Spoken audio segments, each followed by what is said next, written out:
I was not on the guest list, not in ink, not in pencil, not even as a passing thought.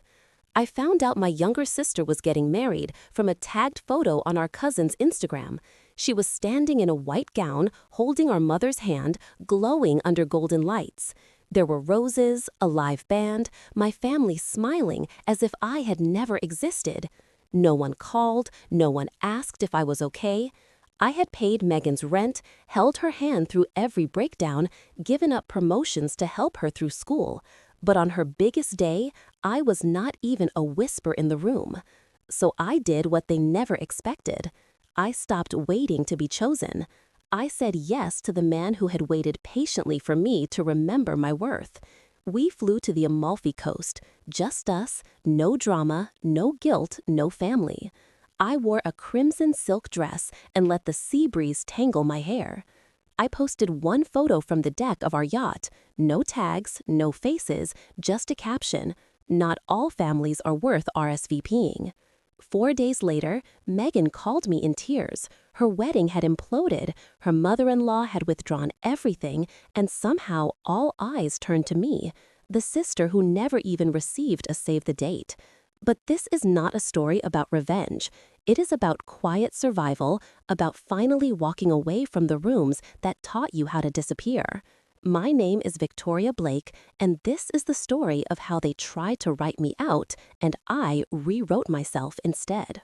I was 11 years old the first time I realized my mother looked through me instead of at me. It was a Saturday morning in Dallas, Texas, and Megan had a stomachache. She was curled on the sofa, cheeks pale, hands clutching her middle.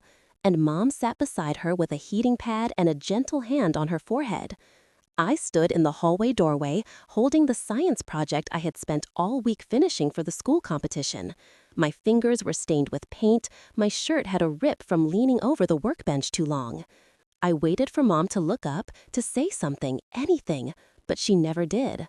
All she said was, "Get your sister some chamomile tea, honey." That is how it always started. Small things, quiet erasures, a missed compliment, a forgotten school award. The way Megan's dance recitals got bouquets and family celebrations, while my academic achievements collected dust on the hallway shelf. Dad was around, sort of. He fixed the garage door when it broke, watched sports news, and took us to brunch once a month. But he was not the kind of father who stepped in. He was the kind who leaned back.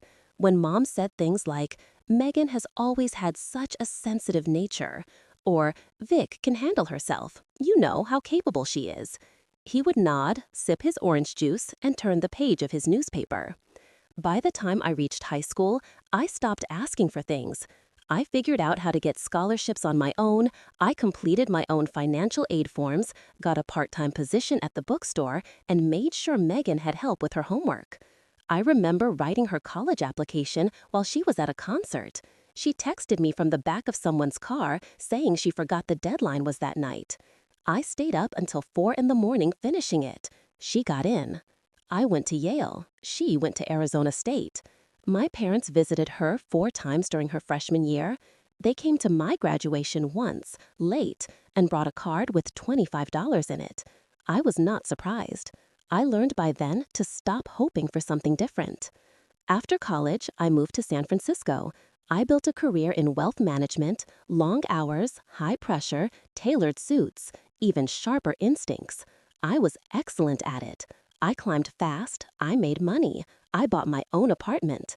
I sent Megan money when she needed to break a lease, I paid the copay when Mom had hip surgery, I flew home for Christmas, I brought champagne and presents, and left feeling like a stranger in my own bloodline. But I did not say anything. I kept showing up, I kept trying. Then came my 31st birthday. I had planned nothing elaborate. I was not the type. But I took the day off work, reserved a table for 3 at a small French restaurant in Pacific Heights, and called my parents a week before to invite them. Mom sounded distracted. "Oh, that is next Saturday. I think your father has a golf appointment in the morning. Maybe we'll see how we feel." I told her I would hold the table for 7. She said she would let me know. They never showed up. At 7:15, I was still holding the menu, half reading it, pretending not to notice how the server kept glancing toward the empty chairs. I finally texted my mom. No reply. I opened Instagram out of habit and saw a post from Megan. She was at a spa resort outside Austin, laughing over a mimosa flight. The caption said, "Weekend getaway with the family." I stared at it for a long time. Later that night, I sat in my apartment, still wearing the emerald dress I had chosen for the occasion, and poured myself a glass of wine. One glass turned into two, then three. At some point, I took out my phone and scrolled through photos from Megan's birthday, 3 years earlier. They had rented out a rooftop venue. There were fairy lights and a jazz trio, a cake the size of a small table. Mom had worn her diamond studs, Dad gave a toast. Megan wore a silver jumpsuit and posed next to a giant metallic 27. I closed the album and turned off my phone. It was not the forgetting that hurt. It was the consistency, the quiet pattern of being left out, of being remembered only when needed, of being the one who always showed up but never got a place at the table. That was the night I stopped making excuses for them. I did not cry, I did not shout, I just let the silence sit. And in that silence, something in me shifted. The next morning, I woke up early, made espresso, and opened my email. Work things, numbers, deals, an investor meeting in the financial district.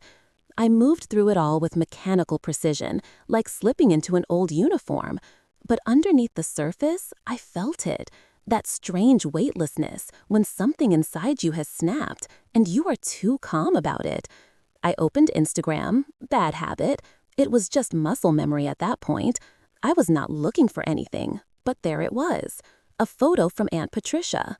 Megan stood in front of a full-length mirror at a bridal boutique in Houston, her hand clutching the bodice of a white lace gown. Her eyes were teary, dramatic, tilted just so.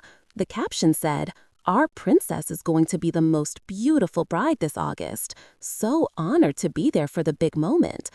August the 1st. Stared at the screen for a full minute before I registered the word. I blinked, then scrolled.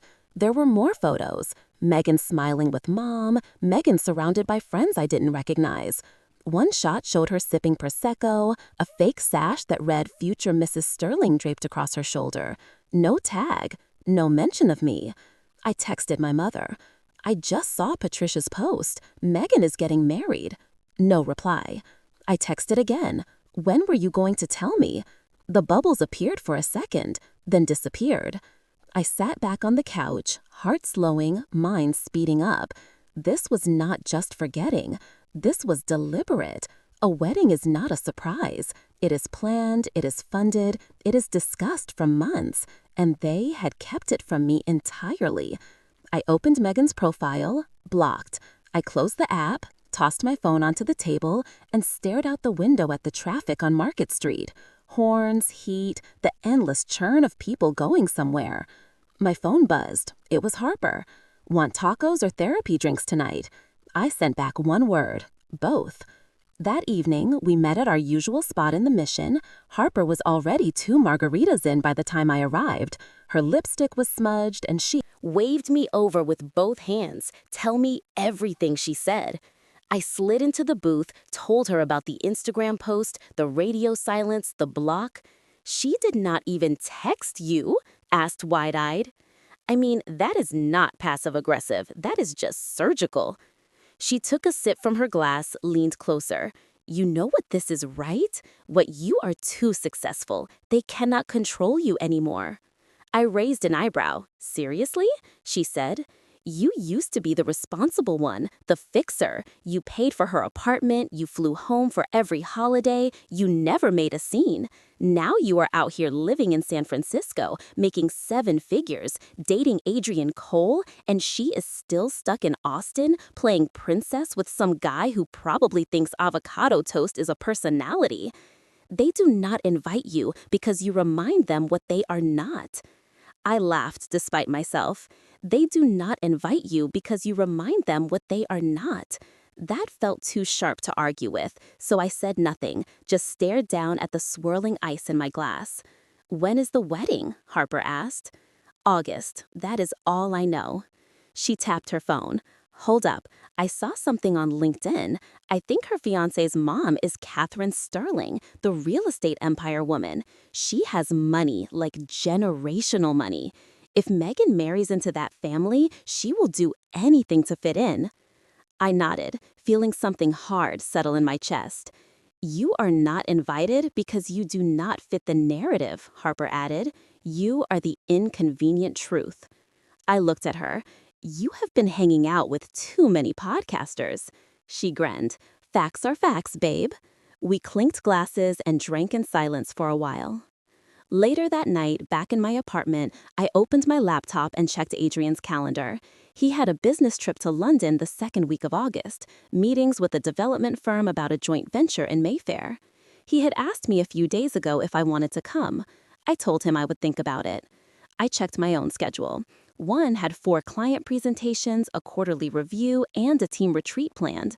I stared at the dates, then slowly reached for my phone. Still, no reply from Mom. I closed the laptop. The wedding would happen without me, and that used to be the part that broke me, that I was excluded, erased. But now, for the first time, I saw the outline of a choice. A door that had been shut was now irrelevant. I did not need to knock on it anymore. Instead, I started thinking about other doors and what might happen if I walked through one without asking permission. I did not make a plan, not at first. I just started packing a small suitcase. The next day, folding things into neat squares without overthinking. Business slacks, a black cocktail dress, 2 silk blouses, my favorite blazer, lipstick the color of confidence, my passport, just in case. I did not know where I was going yet, but I knew I could not stay in that version of my life any longer. Adrian had mentioned the trip to London weeks ago, meetings with a design firm about a Kensington redevelopment, dinner with potential investors, a stop by a private equity conference he had been invited to speak at. He had asked if I wanted to tag along. At the time, I had said maybe. I did not have a reason then, but now I did. When I told him I was coming, he did not ask why, just glanced up from his tablet, gave me a slow smile, and said, "Good, I was hoping you would say yes." We landed at Heathrow on a Wednesday morning. June was soft and gray in the air, the kind of mist that clung to your coat. Our car wound through the city while I watched the skyline shift into view, that stubborn London silhouette I once dreamed of living in when I was 20 and idealistic. The Corinthia was quiet, the kind of expensive that does not have to announce itself. Our suite was elegant and warm, bathed in light and marble and too many pillows. Adrian had a call lined up. 15 minutes after we arrived, I left him with his laptop and his third espresso and took a walk down the embankment, trying to shake the nerves buzzing just beneath my skin. I stopped at a bookshop, bought a novel I had no intention of reading, and let myself be invisible among the shelves. That was something London had always been good for, disappearing without vanishing. That evening, we had dinner reservations at a place in Mayfair. I could not pronounce the kind of restaurant that never listed prices and offered 15 types of olive oil. I wore the black dress I had packed last minute and tried to remind myself to breathe. Adrian noticed you were quiet, he said once we sat down, not like you. I shrugged, just tired from work, from pretending things do not bother me. He did not push, he just nodded, reached for the wine list, then paused. "Do you want to talk?" "Not here," I said. He nodded again. We ate in near silence. The server kept checking and offering delicate questions about sauces and pairings. I barely touched my food. Later back at the hotel, I stood by the window with a glass of water and stared at the city lights like they owed me something. Adrian leaned against the doorway to the bedroom, tie loose, sleeves rolled. "You know you can tell me anything, right?" "I know." "Then say it." I turned toward him slowly. My voice was not sharp, it was not emotional, just level. "Megan is getting married in August." He blinked once. "You just found out on Instagram. Extraordinary." "Yeah." He waited. I let the silence hang before continuing. "They did not tell me, did not invite me. She blocked me last year after a disagreement and apparently decided that was permanent. My mom never said a word. I had to see it through someone else's phone, like an outsider. Adrian stepped further into the room. I am sorry. I nodded, not expecting more. Then I added, it is not even the wedding. It is everything before it. The pattern, the way I was always the fixer, the one they leaned on when they needed money or help or a place to stay. And now that she has some guy with a prestigious last name, I am disposable. You are not disposable, he said softly. No, I are inconvenient because I know the truth, because I remember who paid for Megan's first semester at Arizona State when Dad's business failed, because I remember writing her college essays and covering the copay when Mom had her hip surgery. I was the safety net, and now I am the embarrassment. Adrian crossed the room, stood next to me. You are never an embarrassment. I know that, but they do not, and I am tired of waiting for them to figure it out. I set the glass down. I am tired. I'm tired of asking to be let in, of trying to be good enough for people who only value me when I am silent and helpful. Adrian's eyes did not move from mine. Then, stop, he said. It's so easily like it was the most obvious thing in the world. I let that settle in the air between us. You know, he said quietly, you have spent your whole life twisting yourself into shapes to be accepted by people who refuse to see you. Maybe it is time you stop doing that. Maybe, I echoed. He reached for my hand, not dramatic, just grounding. I want something with you, Victoria. Something that does not require you to shrink, something where you do not have to prove yourself every single day. I did not breathe for a moment. What are you saying? He looked down like the words mattered more than the delivery. Would you want a life where you never have to ask to be seen? The question cut through the quiet like a thread pulled taut. It was not a proposal in the traditional sense. There was no ring, no kneeling, no sunset background or scattered rose petals, just a man and a choice. I did not need to think about it. Yes, one word, and something unspoken between us. Finally exhaled. We did not toast, we did not post a photo. He just kissed my forehead, then turned. F the light while I stood a little longer by the window, the city did not look different, but I did. For once, I was not on the outside waiting to be invited in. I had finally chosen a door that was already open, and I walked through it. The Monday after we got back from London, I sat at my desk at Blackwell Capital and stared at the numbers on the screen like they were written in another language. Spreadsheets blurred, strategy decks blinked from the desktop, but none of it felt real.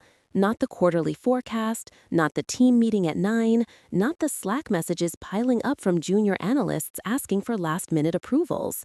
I closed my laptop. Then I opened a new email draft. Subject line, leave of absence request. Except I did not ask. I stated, effective immediately, I will be stepping away from my position at Blackwell Capital. This decision is not made lightly, but it is made clearly. No return date, no explanation beyond what they already knew, that I had been carrying too much for too long, that I had smiled through weekends, lost to pitch meetings, through skipped holidays, through being the only woman in rooms where everyone else measured themselves in golf handicaps and venture portfolios. I hit send, sat back, exhaled. Later that evening, Adrian walked into the kitchen while I was reheating leftover risotto and said, pack light. I turned for what he pulled out his phone, flipped it around. A hotel confirmation, a map, blue waters, curved white cliffs, Amalfi Coast. I blinked. Seriously? He shrugged, casual as ever. You need air, sunlight, distance. No better place than a cliffside villa with an infinity pool and no schedule. One smiled small at first, then wider when next Thursday. 12 days, just us, and no laptops. I stepped toward him. Did you plan this today? He tilted his head. I may have booked it a few days ago, just in case. You came back different from London. I laughed. You are either psychic or presumptuous. Both, probably. The next day, I told Harper. She squealed loud enough to make the barista at Blue Bottle flinch. Amalfi Coast? Oh, we are not playing around anymore. She reached into her oversized tote and pulled out a dress bag. You planned this? I planned for the day you stopped playing small. She unzipped the bag to reveal a crimson silk slip dress, bias cut, deep back, high slit, unapologetically bold. It is from that designer I told you about, Valentina Ross, handmade, one of one. Harper, do not argue, just wear it. And please, for once in your life, do not try to blend in. This is not a trip for neutrals. I traced the fabric between my fingers. It felt like permission. She leaned in. This is not revenge. It is presence. Show up so fully, they choke on the silence you left behind. I hugged her harder than I expected. The week passed in a blur. I cleaned out my inbox, set my work phone to airplane mode, paid off the last of Megan's old credit card debt that still somehow sat in my name. One final tie snipped without ceremony. Adrian handled the flights, business class, window seats. He added a note to the itinerary labeled Sunset Photographer. When I asked, he just smiled. You will see. At the airport, I wore a cream linen set and oversized sunglasses, the kind of outfit I used to laugh at in magazines. Adrian carried nothing but a backpack and a paperback novel. We did not speak much in the lounge. We did not need to. Somewhere over the Mediterranean, he turned to me and said, I was thinking we should make this official. I raised an eyebrow. The trip? Us. My stomach fluttered, but I kept my face steady. Is this your version of a proposal? His grin was lazy. Sure. Would it scare you if it was? No. Would you say yes? Maybe. Then I will keep the maybe and work with that. The coastal air hit us like a slow exhale. The Amalfi Coast was bluer than the photos, wider, deeper, every corner curved into light. Ila was perched on the edge of Positano white walls and terracotta shutters, an open-air terrace that looked like it had been carved out of a dream. I slipped into the crimson dress on our second night. No makeup, just gold hoops and bare skin. Adrian stood at the edge of the terrace, drink in hand, watching the horizon. When he turned and saw me, his expression changed. You look like closure and beginning all at once. I stepped out barefoot. The photographer he had hired was already there, discreet and professional. He did not pose us, just followed as we laughed, leaned into each other, moved with the sea behind us. That night, Adrian toasted to nothing specific. We clinked glasses under a sky that knew better than to interrupt. Later in the quiet, I lay in bed with the windows open, the sea breathing in and out. Somewhere in Texas, Megan was probably finalizing seating charts and florals. She was surrounded by guests and plans and a version of the life she always said she wanted. But I had something else. Not a wedding, not a perfect family. Just this stillness, this knowing, and a passport marked with a beginning no one saw coming. The mornings on the Amalfi Coast had their own rhythm. No alarms, no meetings, just the rustle of linen curtains and the soft call of seabirds outside our villa window. I would wake before Adrian, not out of habit, but because something in me could not stay asleep too long. Rest had become something different here, less escape, more arrival. On our third morning, I made espresso and drank it barefoot on the terrace while the sky shifted from pearl to gold. The air was warm but not heavy. The sea stretched wide, glittering and endless. Adrian wandered out an hour later, hair messy, shirt wrinkled, holding his phone and a box of fresh pastries he had walked into town to get. You looked like you needed lemon and honey, he said, kissing my shoulder. We did not speak much. We did not need to. Some connections do not sharpen in words. They soften in stillness. Later that afternoon, a sleek boat pulled up along the cliffside dock. It was not extravagant, but it was perfect. White hull, teak deck, clean lines. A local captain named Marco greeted us with a warm nod and a quiet smile. He had sun-darkened skin and a calmness that made it feel like nothing bad had ever touched the sea. Adrian helped me aboard, then handed Marco a small envelope. I did not ask what was in it. He just said, "Private route, please, sunset return." I wore the crimson dress, no makeup, just salt-sprayed hair and skin that had forgotten to worry. The fabric clung to me like it had always belonged there. Harker had been right. Some clothes were not for blending in. They were for declaration. We pulled away from the shore, cutting across the Tyrrhenian Sea like a silent secret. The wind danced around us. I stood at the bow, holding the railing, eyes fixed on the horizon. Adrian was behind me somewhere, his presence steady but quiet. He snapped a photo without asking. "Let me see." He held up the phone. The image was arresting. The crimson dress against the pale blue water, my back to the camera, shoulders bare, hair tangled in the wind. I did not look like someone waiting for approval. I looked like someone who had stepped into her own name. "Post it," he said gently. I hesitated, then opened Instagram. The caption came without effort. "Not all families are worth RSVPing for." I hit share, then closed the app. We spent the next hour sun-drenched and silent, sipping Prosecco and watching the coastline slide past in slow motion. At one point, Marco pointed out a cove where the cliffs curved like folded wings. Adrian leaned back on the cushioned bench, eyes half closed, hand resting on my knee. "Thank you," I whispered. "For what?" "For this, for not needing me to explain myself." He smiled. "You have already done the hard part. You stayed. When you should have left now, you are just catching up to your own freedom." We anchored in a quiet inlet and dove into the water, the cold, shocking at first, then exhilarating. We floated on our backs, fingers brushing the sun overhead, a soft white burn. I could not remember the last time I had felt my body move without tension. By the time we returned to the dock, the sun was low, the light thick and honeyed. Marco helped me off the boat like I was royalty. I thanked him in a voice I barely recognized as my own. It was steadier now, less cautious. Back at the villa, I showered and wrapped myself in a towel, scrolling absently through my phone while Adrian uncorked a second bottle of wine. My notifications had exploded. Likes, comments, messages, people I had not heard from in years were suddenly resurfacing. The photo had gone farther than I ever intended. A screenshot of it had landed in a private Facebook group for wedding professionals in Houston. From there, it found its way to an acquaintance of Megan's, then to a woman we both knew in college, then finally to someone named Isabel Sterling. The name struck me. I tapped her profile. Catherine Sterling's daughter, CEO of Sterling Properties, Christopher's sister. Isabel had tagged Catherine in a private thread with the caption, "Thought you would want to see this. Heard some interesting things about the Blake girl. Is Megan not marrying her brother?" I froze. Adrian looked up from the wine. "Everything okay?" I handed him the phone. He read it slow and careful, then looked up. "It begins." I nodded.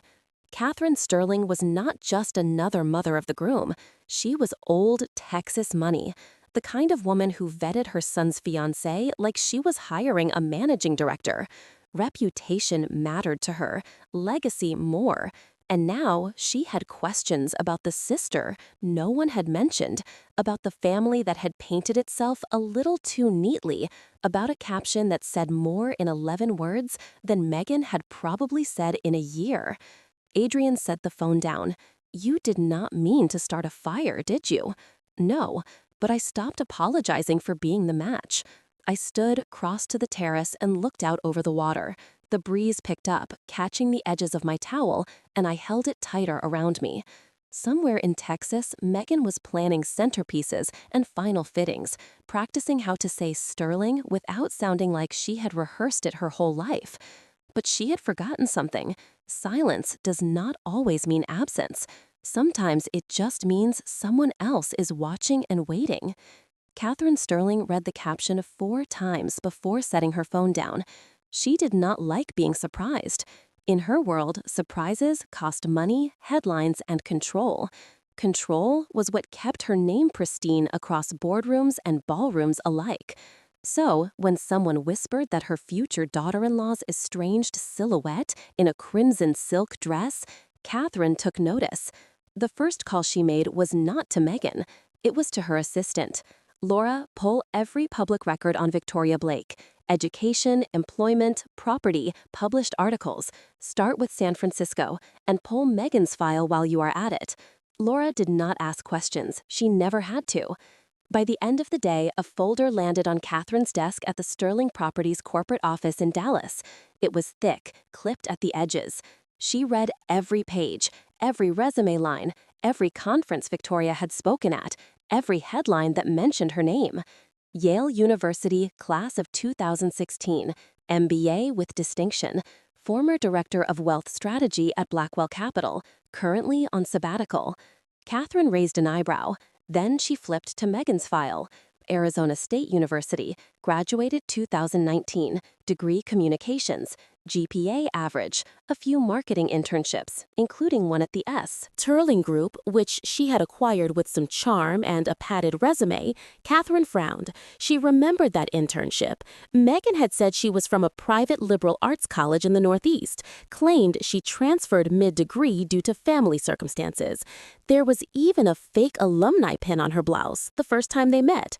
Catherine reached for her desktop, opened the company's server, and pulled up archived onboarding files. It took less than a minute to find it. An email dated August 2022 from Megan Blake to HR. Attached, please find my updated resume. I have included my academic history from Ashford College in Connecticut, I believe. The Sterling Group values discretion and legacy, and I want to make sure I represent both fully. There was no Ashford College in her academic record, because there was no Ashford College at all. Catherine clicked through to the attachments. The file was amateur, a template resume, filled with inflated titles and fabricated internships. She scrolled back to Megan's onboarding photo, polished, poised, smiling just a little too wide. She sat back and pressed her fingers together. Someone had sold her a story, and Catherine hated being sold something she did not vet herself. The next morning, she called her son. Christopher answered on the second ring. "Hey, Mom, can you stop by the house this evening? We need to talk privately." "Sure. Everything okay?" "Just some pre-wedding housekeeping." When he arrived, she was in the library, sipping Earl Grey and waiting beside a folder she had not touched since breakfast. She did not offer him anything to drink, just gestured for him to sit. "What is going on?" Christopher asked. "Tell me what you know about Megan's family." His face twitched. "She is close with her mom, distant from her dad, says she lost touch with her sister years ago." Catherine nodded. "That is one version. There is another. Yes, one that includes a very present, very successful sister named Victoria, whose career is not only impressive, but verifiable." Christopher blinked. "Wait, Victoria? Like the woman in the photo everyone is talking about? The one in Italy?" "Yes, that is Megan's sister." "It appears so. Why would she lie about that?" "You tell me." Christopher rubbed his temples. "She always said things were complicated, that Victoria had cut ties, that they were not close. Did she mention where she went to college? Some small school in Connecticut, I think. She said she transferred. I never thought to Ashford College. Yeah, maybe." Catherine opened the folder and handed him the printout. "There is no such institution. Not accredited, not recognized, possibly fabricated." Christopher scanned the document, lips tightening. "You are telling me she lied about her degree? She lied about more than that." He dropped the paper on the table. "This is a mess." Catherine did not blink. "It is a warning, and I do not take warnings lightly. What do you want me to do?" "I want you to talk to her. I want you to ask her to explain, and I want you to think very carefully about the kind of family you are attaching yourself to." Christopher leaned back, stunned. "We are getting married in 4 weeks. Then you should be certain." She did not say anything more. He left 15 minutes later, folder in hand. Catherine stood at the window and watched his car pull away. Then she turned back to her desk and opened her laptop. She typed Victoria Blake into the search bar. She was not done watching, not yet. I woke up to sunlight slicing across the sheets and a dozen new messages lighting up my phone. Notifications blurred across the screen. Names I had not seen in years, blinking back at me. Cousins, high school classmates, even one of Megan's old sorority sisters from Arizona State. They were not asking questions. They were making confessions. "Did not know you two were not speaking. You look incredible. Just saw your post." Hat, dress, that confidence. "Amazing families are complicated. I get it. You deserve peace." The tone had shifted, not pity, not curiosity, something closer to reverence, like they had all witnessed a resurrection and did not quite know what to do with it. Adrian was still asleep, one arm thrown over his eyes, chest rising and falling in the slow rhythm of someone completely unbothered. I slid out of bed, pulled on a robe, and stepped onto the terrace with my espresso. The Amalfi Coast shimmered beneath the morning haze, white rooftops catching the sun like they were holding it hostage. The air was still humming. My phone buzzed again, a message from Aunt Clara. "Honey, I do not know what is happening, but I just want you to know I am thinking of you. No one deserves to be left out like that." I did not answer. Instead, I opened my gallery and chose 3 photos. One of Adrian and me on the boat, laughing with wind-slicked hair, one of us having dinner on the terrace, wine glasses mid-toast, and a short video of the sun melting into the water, casting everything in a shade of gold that did not feel real. I stitched them together and uploaded. Caption, "I choose to live, not to retaliate." Posted it. It did not take long. Within an hour, the comments rolled in. Friends, strangers, the algorithm doing what it does best. But then came the text from my cousin Rebecca. "I had no idea they did not invite you. That is so wrong." From my Uncle James. "You always carried more than your share. We saw it. We just did not say anything." And from someone I had not heard from since Megan's graduation party. "Megan is freaking out. I do not think you realize what you have started." I set the phone down and sipped my espresso. The wind picked up a little, brushing my cheek like it had something to say.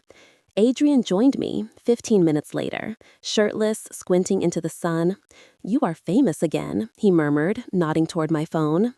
"Not the kind of famous I planned for." "You did not plan it at all." "Exactly." He sat beside me, took my espresso, sipped it without asking. "Any regrets?" I thought for a second, only that I waited this long to stop playing small. Later that afternoon, I received a message from someone I had not expected, Camille, one of Megan's old college friends, the kind who always hovered just close enough to benefit from proximity, but never close enough to know anything real. Her message was brief. "She is unraveling. Just thought you should know." I did not respond, but I did reread it.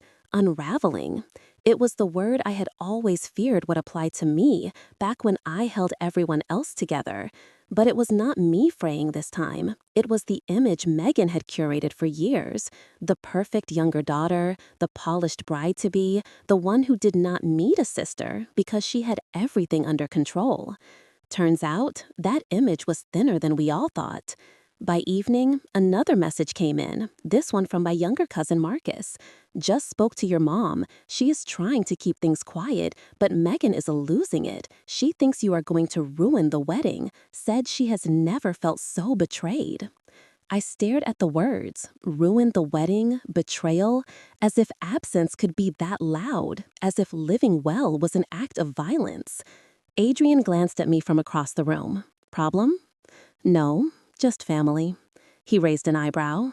"The messy or the manipulative kind?" "Both." I went back to the terrace and sat on the stone bench.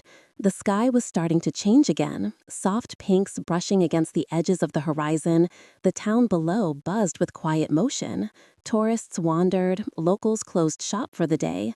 But here, above it all, time felt like it had paused just long enough for me to breathe. Then came the final message from my cousin Elise. "Megan is spiraling. She thinks you planned all this. She said you are trying to destroy her. But honestly, I do not think she realizes how OCH of this she did to herself. Just be careful. You struck a nerve deeper than you think." I did not answer. I just sat there listening to the wind rise again, louder this time, almost like applause in a ballroom. Just outside of Austin, the morning light filtered through crystal chandeliers, catching on the edges of perfectly arranged centerpieces that would never see guests. Servers stood still beside untouched tables. Musicians packed up their instruments without a sound. Catherine Sterling had arrived at the venue at 8 sharp, wearing a charcoal suit, no makeup, no jewelry except her watch. She did not ask for coffee. She did not greet the coordinator. She walked straight to the head of the planning team and said, "Shut it down." The planner blinked. "Excuse me?" The reception, the banquet, the floral wall, the 5-tier cake, cancel all of it, strip it to family only. She did not wait for questions. Catherine never did.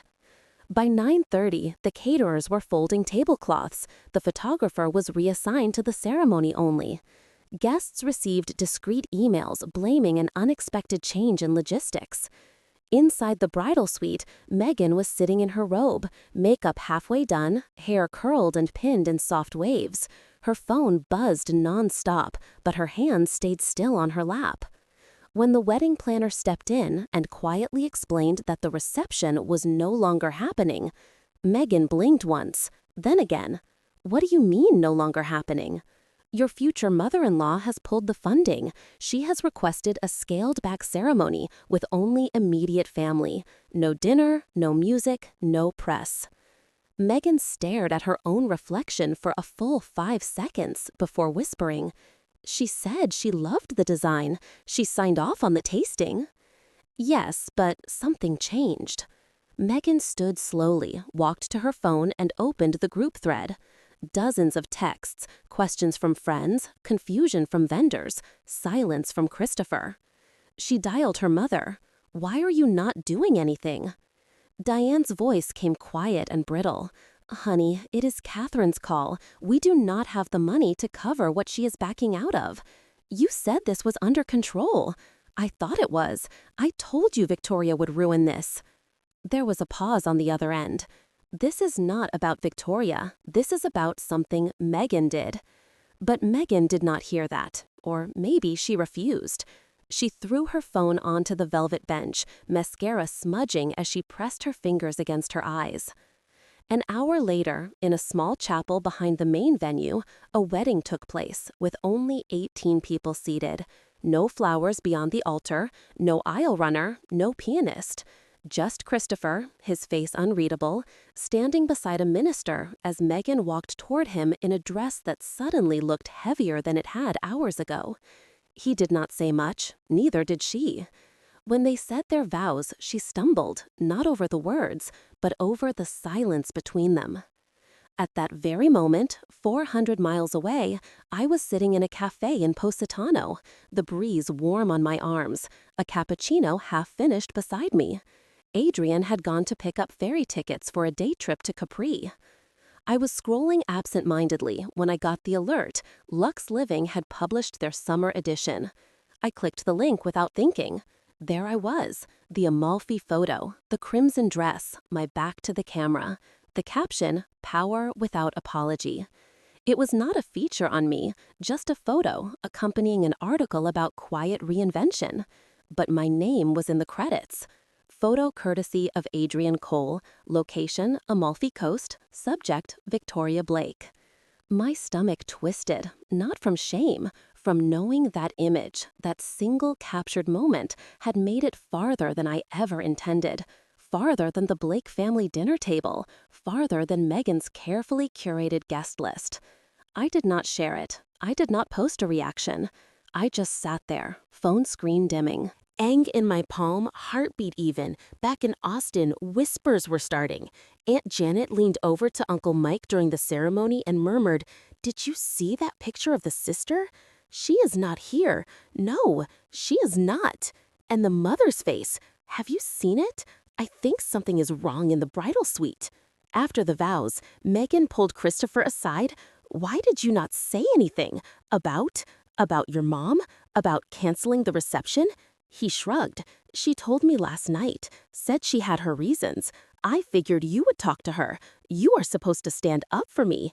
Maybe I am tired of defending things that do not hold up." Her lips parted, stunned.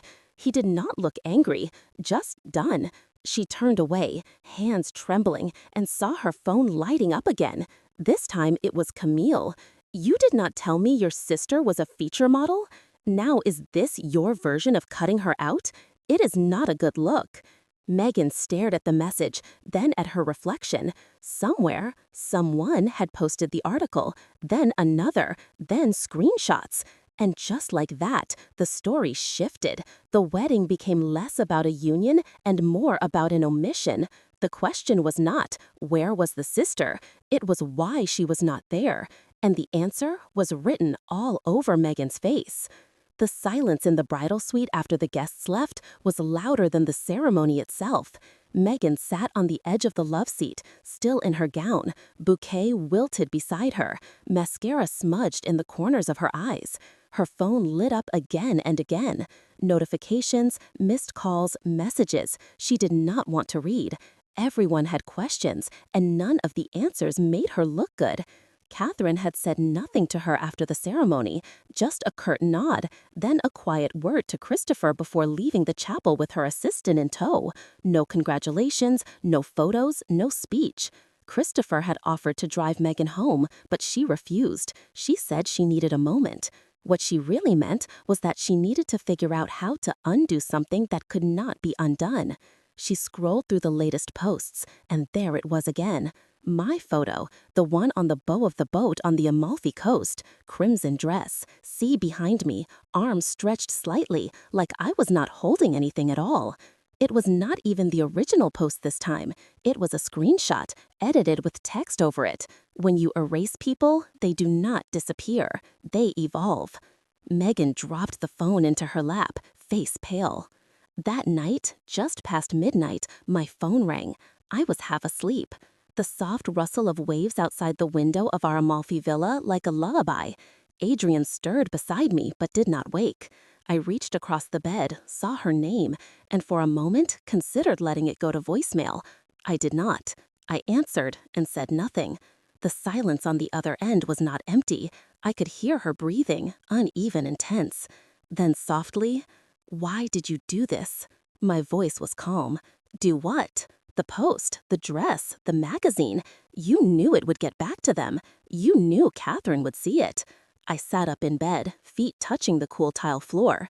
You are upset because people finally saw me. I am upset because you made my wedding about you. I laughed once quietly. You did not invite me. You pretended I did not exist. And now that I am simply living, I am the problem? You humiliated me. No, Megan, I lived my life. You are humiliated because the lie unraveled, because the story you told was not built to hold. She went quiet, but I could still hear her breath hitch. Catherine canceled the reception. My dress did not even get photographed. Half the guests left early. You do not understand what you cost me. I shook my head slowly.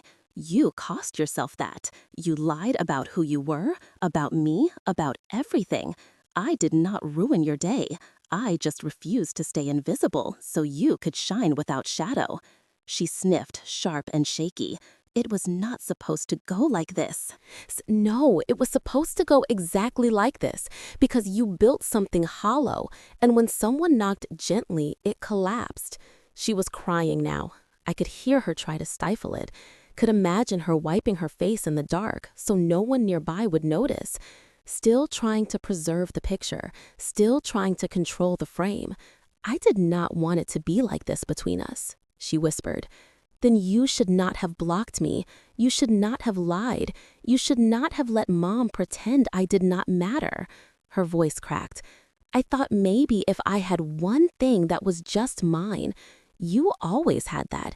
You had everything. Attention, support. No one ever questioned your softness. I gave you space, Megan. I even gave you silence. But I am done giving pieces of myself to people who do not know what they are holding. There was a pause. Then she asked quieter than before. So what now? I do not know, but I am not the one who needs to fix it. You hate me? No, I do not hate you. Then what do you feel? Nothing, I said. And that is how I know I am finally free. She did not respond after a few moments. The call ended. I did not cry. I did not throw the phone. I just sat there. The breeze from the open window brushing against my skin like a benediction. I walked into the kitchen and poured a glass of water. Adrian appeared in the doorway, rubbing his eyes. That was her? Yeah? You okay? Better than I expected. He reached for my hand, grounding me in a way I had not realized I needed. Back in bed, I scrolled through my messages. Harper had sent 3 photos, all screenshots of the Luxe Living preview layout. My photo was now the cover for their September edition. The title across the image read, "Redefined Grace." I stared at it for a long time. Then I turned the screen off. Adrian touched my arm. They published it? Yeah. What did they say? Nothing. I have not already said to myself. You gonna tell your family? No. You gonna post it? No. He paused. Why not? Because it does not matter if the world sees it. It only matters that she did. He nodded once, understanding, always understanding. I lay back down, eyes open to the ceiling. The stars above the Amalfi Coast were hidden behind clouds, but the wind carried something in it, not applause this time, something quieter. The transition back to San Francisco felt softer than I expected. The air was warmer, thicker, more familiar. The sound of cars on Market Street, the smell of roasted espresso on every corner, the slow afternoon light that settled over my neighborhood like a blanket. I unpacked my suitcase slowly, not because I was avoiding anything, but because I no longer felt rushed. The crimson dress went into the back of the closet, folded carefully inside tissue paper. Not a costume, not a trophy, just a reminder. Within a week, I signed the lease on a small office space in Hayes Valley. It was not flashy, just clean white walls, big windows, and the long walnut desk I had had my eye on for years. I called it Blake Advisory. The tagline was simple: we help women build what no one thought they could. By the end of the month, I had 4 clients, all women, one launching a line of sustainable fashion, one building a fintech platform for small business owners, one starting a foundation for single mothers re-entering the workforce, and one restructuring her family's legacy business. I met with them over coffee in the office, on video calls. I listened more than I spoke. I did not pitch myself. I did not need to. Words spread faster than I imagined. Luxe Living's feature had cemented a version of me in people's minds that I had not even fully grown into. Suddenly, I was aspirational, clean lines, quiet defiance, redefined grace. But I was not performing anymore. At a networking event downtown, I met a woman named Cameron Shore. She ran a boutique venture capital firm that focused on women-led startups. She had short, silver hair, wore a black jumpsuit, and introduced herself with a handshake firm enough to suggest she was tired of being underestimated. We sat on a rooftop patio drinking iced tea while the city hummed below us. After 15 minutes of trading ideas, she leaned back and asked, "So be honest, are you the fiancé of Adrian Cole or just the face of a very compelling public narrative?" I did not blink. "I am me." She smiled. Good answer. She offered me a consulting contract 3 days later. The next morning, I got the email, subject, meeting request from Catherine Sterling to victoria@blakeadvisory.com. Victoria, I would like to speak with you if you are available. I will be in San Francisco next week, Wednesday afternoon. My assistant can coordinate. No agenda, just a conversation. Best, CS. I read it twice, then closed my laptop. I did not reply immediately. I was not sure if it was curiosity or strategy that drove her to reach out. I was not sure it mattered, but something in the tone of that message struck me. No apology, no explanation, just an opening. That night, I told Adrian over dinner. "She wants to meet," I said, passing him the roasted vegetables. "Catherine," the first nodded. "What for?" She did not say. "You going to do it?" "I do not know yet." He chewed thoughtfully. "You do not owe her anything." "I know." He paused. "But maybe she is not looking for something owed. Maybe she is trying to see what she missed." I considered that, then shrugged. "I will think about it." The next morning, I replied to the email. "Wednesday works. My office, 2 p.m." I kept it brief, polite, measured. The day came quickly. I wore a navy suit and a white blouse, no jewelry, no makeup except lip balm. I wanted to meet her as I was, not as a symbol, not as a headline, just as myself. At 1:59, she arrived. Catherine Sterling was taller than I remembered from photos, impeccably dressed, naturally charcoal gray blazer, sharp black heels, no wedding ring. She shook my hand like we were negotiating terms. Thank you for meeting me. Of course. We sat. I poured us both water. She did not touch hers. After a moment of silence, she said, I did not come here to apologize. I nodded. I did not expect you to. But I came because I think I misjudged the picture, and now I want to understand the frame. That was the first time I considered that maybe some people did not change because of confrontation. Maybe they changed because of clarity. She looked around my office, took in the photos of clients on the walls, the soft white couch in the corner, the stack of business cards on my desk. You have built something here. I have. That is not easy, especially with your last name. I smiled faintly. That is why I use my first. She almost smiled. She reached into her bag and pulled out a folded printout. It was the Lux Living article. The cover, my photo. She laid it on the table between us. They got one thing wrong, she said. What? This was not Grace Redefined. This was Grace Reclaimed. I did not answer. She stood. I will not take more of your time. Just know I see you now, and I do not ignore what I see. I nodded. She left without shaking my hand again, and I sat there for a long moment, listening to the quiet return. The light outside had softened into gold when I finally stood and locked the door behind her. For the first time in a long time, I was not overwhelmed by the noise of what came next. There was no anxious energy, no need to dissect every word of the conversation. I just felt clarity, weightless and precise. Later that night, after Adrian had fallen asleep beside me, I reached for my phone and checked my messages. There it was, a text from Megan, time-stamped 11:23 p.m. A single image, loaded slowly, followed by a sentence. It was a newborn, tiny and pink and bundled in hospital linens. Her face was a miniature of Megan's, lips parted as if she were sighing. NTO, the world, do you want to meet your niece? No punctuation, no apology. Just that I let the screen dim in my hand, the glow fading as I stared at the ceiling for a moment. I felt the familiar tug of guilt, that instinctual part of me that still longed for connection, but it did not pull hard enough. I did not reply. Instead, I turned off the phone and pressed it beneath my pillow, like hiding it would soften the question. The next morning came quietly. Sunlight filtered through our bedroom window, and the scent of brewed coffee drifted from the kitchen. Adrian had left me a sticky note on the counter. Had early meetings, love you, P.S. You were incredible yesterday. I smiled, poured myself a mug, and walked to the window. Outside San Francisco was already humming to life. A jogger passed by with her golden retriever. A delivery truck rumbled down the street. I breathed in, grounded and steady.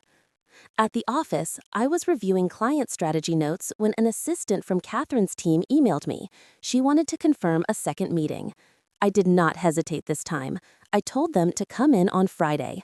I was not playing hard to get. I was just no longer trying to prove anything. Catherine arrived that afternoon, precisely at 2. She wore no jewelry except a slim silver watch. Her clothes, a soft beige this time. She looked around the office again, but now there was a quiet attentiveness to her gaze. I read more of your writing, she said, as soon as we sat down. Your post from March about dignity and silence. I knew the one she meant. I had written it on a plane back from a conference in New York, trying to make sense of why walking away sometimes felt like winning. It stayed with me, Catherine said. Most people write for applause. You wrote for truth. I did not respond.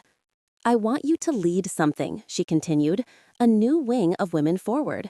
We have been considering it, but this time I am making the ask clear. I want you to head the initiative, design it, drive it, own it. And Megan, she will find out when it is public. I stared at her for a long moment, watching her face. There was not a trace of doubt, not a flicker of manipulation, just calculation, precision. She had done her homework, and now she was investing where she saw results. Why me? Catherine leaned forward. Because everyone else I have worked with wants to be seen.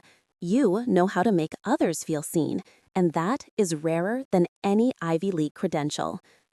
I thought about the years I spent working in the background, drafting other people's pitches, coaching them through media interviews, watching them rise while I stayed invisible. Maybe that was the training I never asked for, but needed. You are asking me to walk back into a space that once erased me? I said quietly.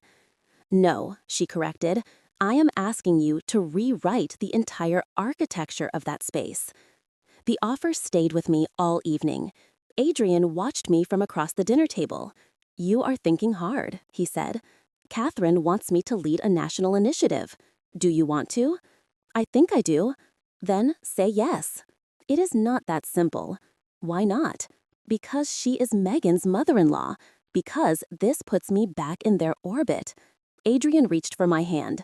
Or it puts you in charge of your own gravity. You get to decide who orbits you now. The words landed in me like a stone dropped into calm water. The ripple moved slowly, but it moved deep. I opened my laptop and wrote back, I accept. Let us meet Monday to discuss next steps. Then I opened a draft blog post, one I had started weeks ago but never finished. The title was simple, When They Finally See You. I wrote, not for sympathy, not for revenge, but for anyone who had ever been made invisible by the people they loved most. I did not name names. I did not need to. By the end of the night, the post was live. By morning, it had been shared over 5,000 times. And sometime, around noon, I check. I rephoned my phone again. Megan's message was still there, the picture still untouched. I did not respond, but this time, I did not feel guilty. I just whispered to myself, she sees me now, and that is enough. The rain started that morning without warning, soft, steady, almost apologetic. I stood by the window of my apartment in Pacific Heights, watching the droplets gather along the edge of the glass, then trail down in crooked lines. I had not seen rain in weeks. In some ways, it felt like a kind of blessing. I made my espresso slower than usual, letting the machine hiss while I stared at the phone on the counter. No new messages, no missed calls. The silence was not haunting anymore. It felt earned. There was a time not too long ago when silence from my family made me feel like I did not exist. Now, it simply meant I had nothing left to prove. I sat down at the kitchen table and opened my laptop. My blog dashboard was still up from the night before. More shares, more comments. Women I had never met were writing in from Ohio, Vermont, even as far as Alaska. They said things like, I did not realize how badly I needed to hear this. My sister did the same to me. I thought I was alone. I cried reading this, not because I was sad, because I finally felt seen. That last one made my throat tighten. I did not write for applause, but I did write so someone else would not have to sit alone in a story they did not ask to be part of. After breakfast, I pulled out the old leather box I kept in the back of the closet. Inside were pieces of my past I had not touched in years. Photos from college, notes from Megan when we were kids, one tiny silver bracelet from our grandmother that used to be mine, then became hers, and was eventually returned in a silent envelope after the funeral. I held the bracelet for a long time. It was light, insignificant in my palm, heavy everywhere else. Eventually, I put it back. I was not sentimental anymore, not about the wrong things. In the early afternoon, I walked to the nearby bookstore, the one Adrian and I used to frequent before everything changed. The clerk recognized me.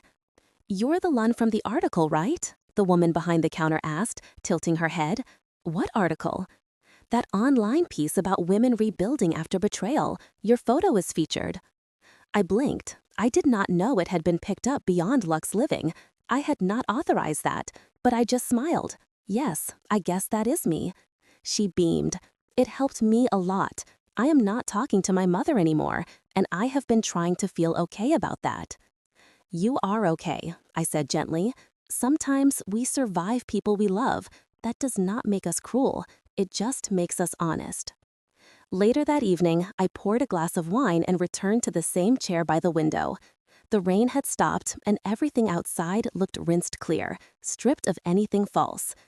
My phone lit up once more. Still the same photo, the baby girl still swaddled in hospital blankets. eyes closed in that way only newborns know. I had not responded for days. Megan had not followed up.